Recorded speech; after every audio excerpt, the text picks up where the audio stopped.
Hello and welcome to Knife Delights. I've got another unboxing to do. I have another Buck Stockman in here. And if I remember correctly, it's the one that was made by Camillus. One of the versions made by Camillus. That's right. So let's just open this up and take a peek. I'm excited. I've gotten on this Stockman kick. Especially the Buck Stockmans. And the 301 pattern in particular, trying to find them all. Trying to get a fine example of each and every one of them.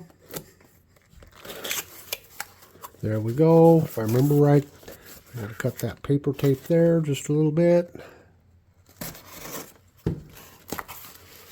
There we go. Lots of peanuts as usual. Oh, let's get them peanuts out of the way right now. Let's take a look. Let's take a look at what we have. Oh, here we go. There it is. There it is. A Camillus model Buck 301. Hey, we'll get an in-depth review of this one for sure. So just hang on. Don't run away. Well, hello and welcome to Knife Delights. Today on the table we have another Buck 301 Stockman. However, this one was made by Camillus.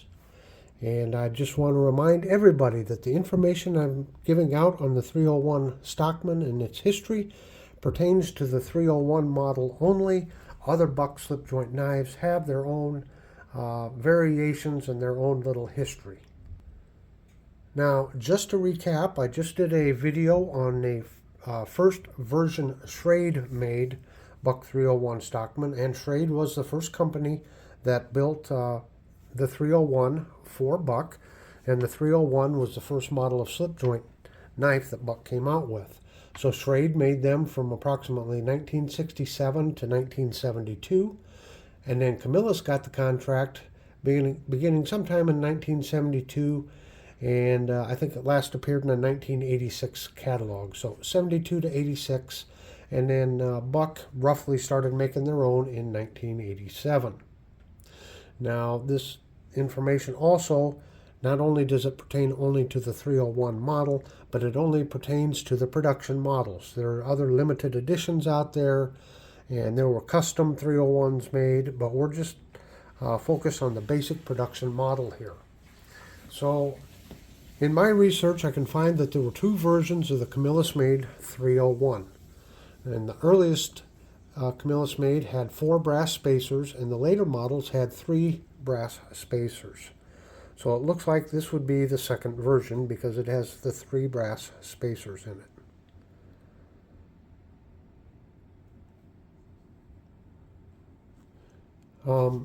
There was only one pin right here. And of course this is the pin for the main springs. The Schrade made had pins, or a total of 3 pins, so there was one here and one over here to pin the covers on. These were probably glued on, and it just has the one pivot there. Now, the Camillus made, just like the Schrade production models, only has the 2 back springs, where the modern version of Buck has 3 back springs. And again, and I'll show this again because there's always new viewers that haven't seen the other videos, but the reason is for 3 springs, as you'll see. Let me pull this up just a little bit, a little better room there. When you have 2 springs, you have the main blade on this, and I believe the sheep's foot. Yeah. So the sheep's foot and the spade blade share the same spring. And the sheep's foot folds out in the same direction as the main clip point blade. Where when you have 3 springs, they changed it up to where the sheep's foot folds out opposite of the clip blade. And you can see it sandwiches it in between the other 2 springs there. Make it nice and perpendicular here. And I failed to point out before, when you're making if you're wanting to score something, why you know, your blade is parallel with your knife handle. When you have only two springs, you're trying to get these two blades to fit in together, and you can see how that blade is canted over in order to get it to fit down in between the other two blades. So if you're trying to score something, you can see it's not parallel. You have to kind of adjust your hand in that to try to make it parallel. So that's the difference. And you can see on the modern one, the blade stock is much more thicker.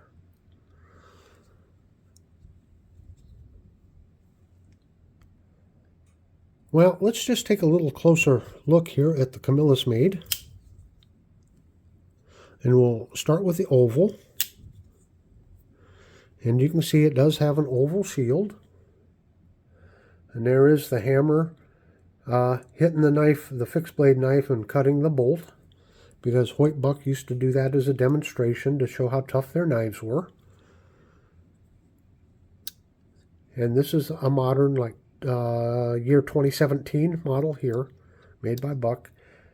You can see it's not, the ends, it's almost more rectangular of a shield, but it's still somewhat of an oval shield.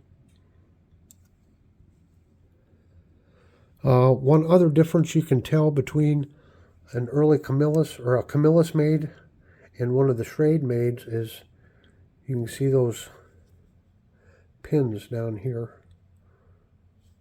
If you look close. Now they polish them off so good you can't hardly see them sometimes. But they are there. I don't know if the camera is showing that or not. You can just barely see them in here. On this one, maybe you can see it a little better. Yeah, there you can see the pin right there.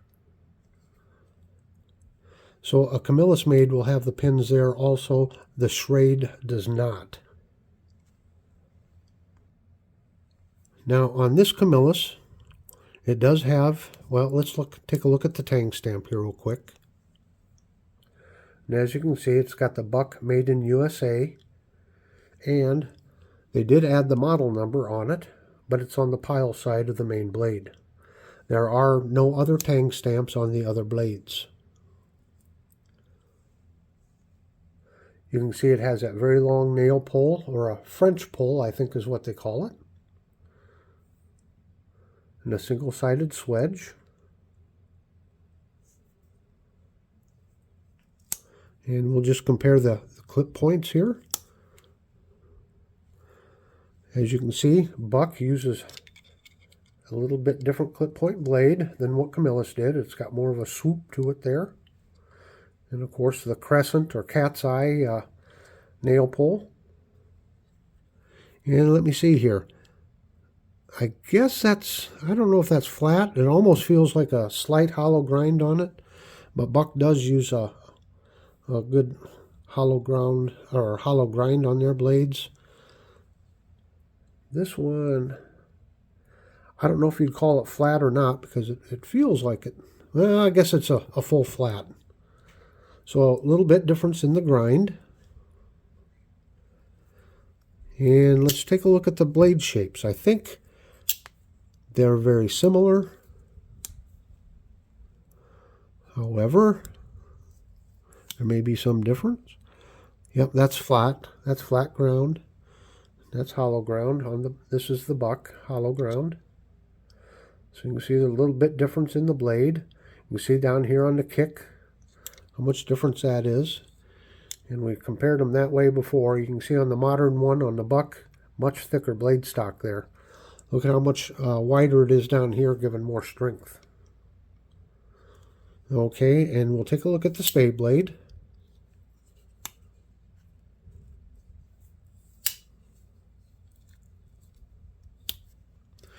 And we got a little bit of difference in the spade blade.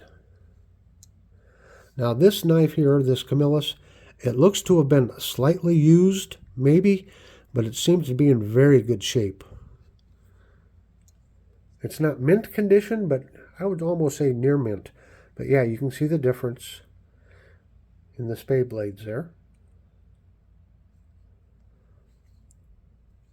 It's kind of hard because this one has a nail nick because it folds out the opposite end.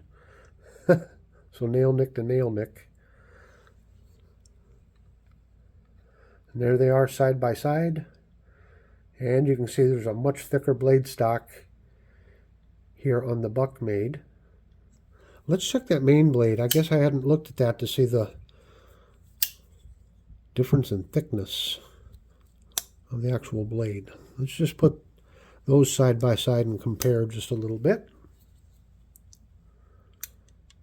Oh yeah, that buck is noticeably thicker. Yep.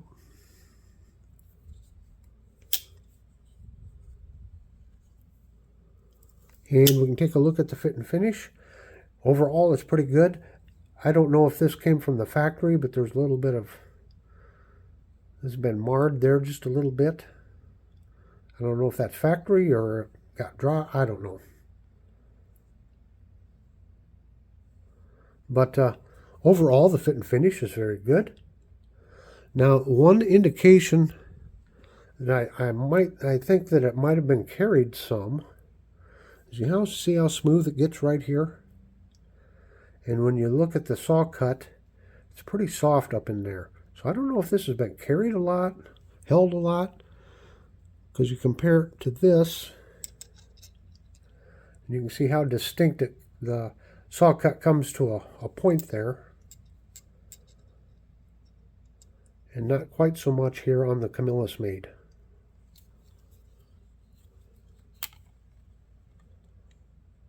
Now with the extra spring, of course, the buck is probably going to be just a tad bit wider.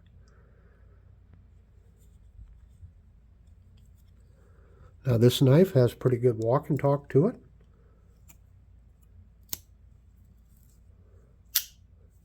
There you go. And for a knife that's been made so many years ago, that's pretty good. So before I forget, I want to touch on the tang stamp once again. This is pretty common. Buck made in the USA. And then the model number on the back when they started adding model numbers. On the modern buck knives, it says buck, model number, date stamp, and then USA. Or a date symbol next to it. But I just wanted to show, and this is why not all models follow the same pattern of history, but this is what I believe to be a Camillus-made Lancer. And it would have been a little later on, because at one point they did start putting the model number on the front of the tang stamp. So you have Buck 305 USA instead of Buck made in USA. So just the little things that you look for as you're researching these. I do my best to give you accurate information, but once again, sometimes there seems to be conflicting information, and there's always people discovering new things about these old knives. Well, I hope you've learned a little bit about this Camillus made. This is version 2. My goal is to continue to keep collecting the different versions of the Buck 301 knives so we can compare them. And I know I thoroughly enjoy checking these out and learning the history on them. Now, down in the bottom right-hand corner, I do have a playlist of my buck knife videos. Please feel free to check that out. I got a lot of information on buck knives. And of course, here in the center, that round dot, why that's hit that knife lights button if you'd like to subscribe. And down here in the lower left-hand corner, well, that's the next video YouTube thinks you should watch. So until next time, have a very delightful day.